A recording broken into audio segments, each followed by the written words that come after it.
What if I told you that everything you were taught about retirement was designed to fail you? I'm 67 years old and I'm broke. Not because I was lazy, not because I didn't plan, but because I believe the same lie they're selling you right now. And here's the terrifying part. You're walking the exact same path I did. Look, by the end of this video, you're going to understand why 66% of people your parents' age are living on less than $100,000 total. You're going to see the numbers they don't show you in those glossy retirement brochures. And honestly, you're going to be angry. Because this isn't about making mistakes. It's about a system that was broken from the start. So stick with me. Because what I'm about to show you isn't just my story. It's math. It's history. And it's probably your future unless you understand what's really happening. They told us the formula was simple. Work hard. Save in your 401k. Trust the system. Retire at 65 with dignity. The American dream, right? But here's what nobody mentioned. That dream expired sometime around 1985 and nobody bothered to update the brochure. In 2025, 4.2 million Americans are turning 65. The highest number in history. You know what they're calling it? Peak 65. Sounds optimistic, doesn't it? Like we've reached some kind of summit. But when you get to the top of this mountain, there's no flag waiting. There's a cliff.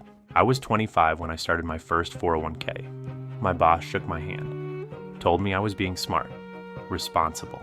The company would match 3%. I'd be set by 60. I believed him. Everyone believed it. The government believed it. The financial advisors believed it. Even the economists believed it.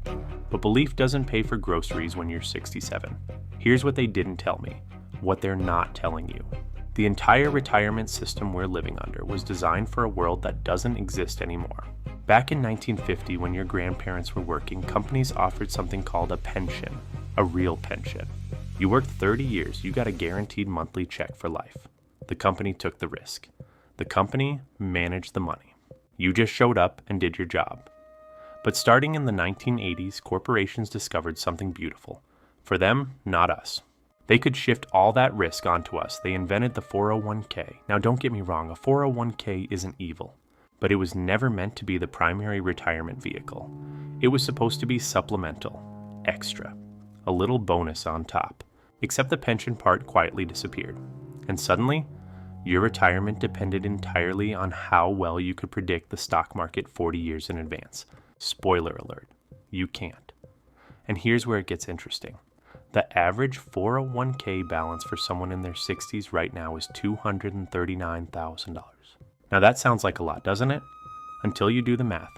If you retire at 65 and live to 85, that's 20 years. Divide $239,000 by 20 years. That's less than $12,000 a year. And that's before taxes, before inflation, before healthcare costs that will chew through that money. Social Security will give you another chunk. But get this. Social Security replaces about 40% of your pre-retirement income. 40%. So, if you were making $50,000 a year, you're now living on $20,000 plus whatever's left of that 401k. You're supposed to call that retirement. I call it financial freefall with a parachute made of tissue paper. But wait, it gets better. Remember that average balance of $239,000? That's the average. Half of Americans have less, way less. The median, the actual middle point, is closer to $87,000. And 66% of people aged 61 to 65 who are already collecting Social Security have less than $100,000 in total investable assets. That's not retirement money. That's emergency fund money. Except it has to last 2 decades. Now I know what you're thinking. Okay, but I'm different. I'm saving more. I started earlier. I'm being smart about this. And maybe you are. But the system isn't working with you. It's working against you. Let me tell you what happened to me. I saved. I really did. I put away 6% of every paycheck for 35 years. My employer matched 3%. I watched my balance grow. Felt good. Felt responsible. Then 2008 happened. The market crashed. My balance got cut in half. I was 50 years old. I didn't have time to recover. I kept working, kept saving. The market came back, sure. But by then I was older, tired. And then my company downsized. I was 57, too old to get hired anywhere else at the same salary, too young to retire. So I took a lower paying job.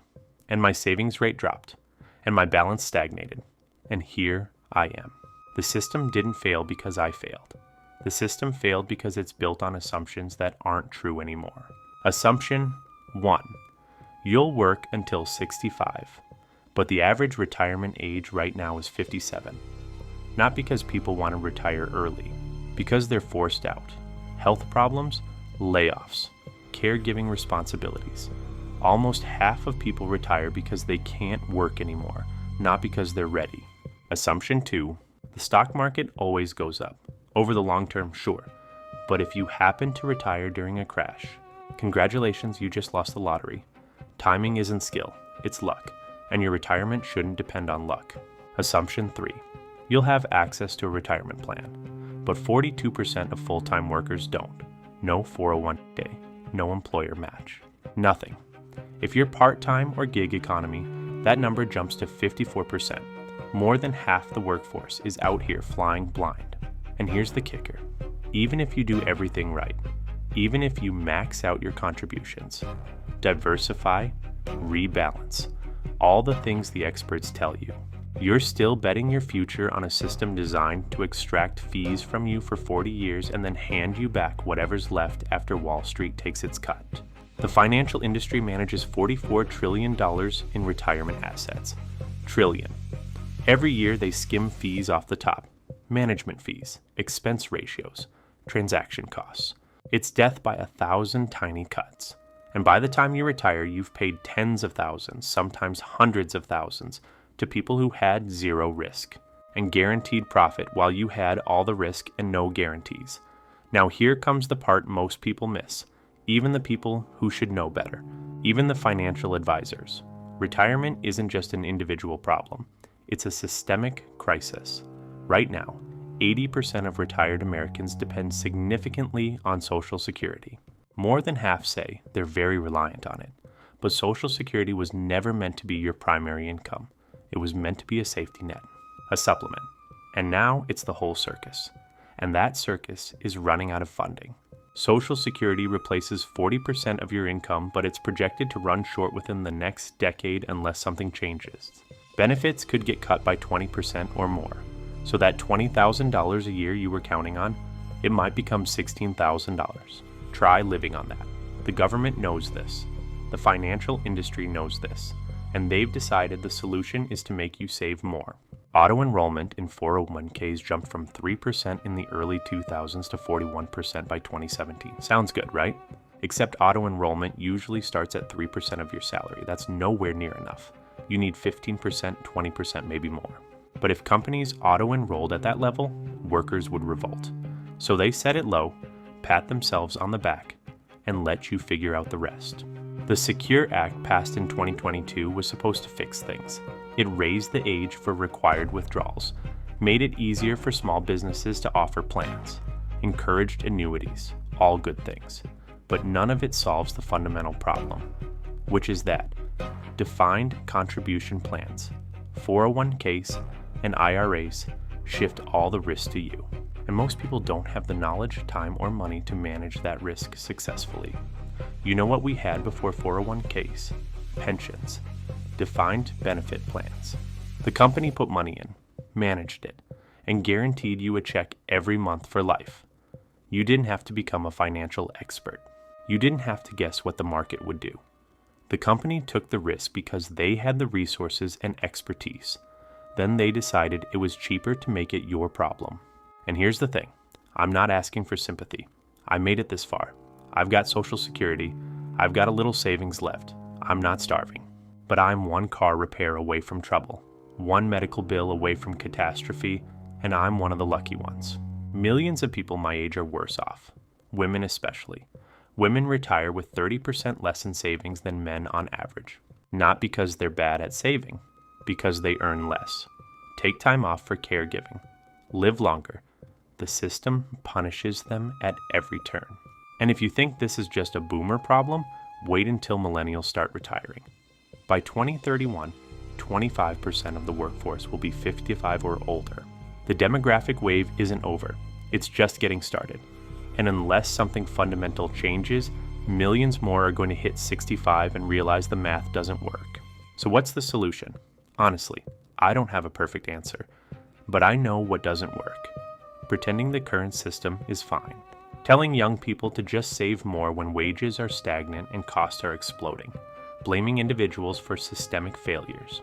Some experts say we need to expand Social Security. Others say we need mandatory retirement savings like other countries have. Some think phased retirement, where you work part-time longer, is the answer. Maybe it's all of the above. But one thing's for sure, the retirement lie, the one that says if you just work hard and save, you'll be fine, that lie has to die. Because I lived it, and it didn't work. And if you're counting on the same formula 30 years from now, you're going to be standing where I am.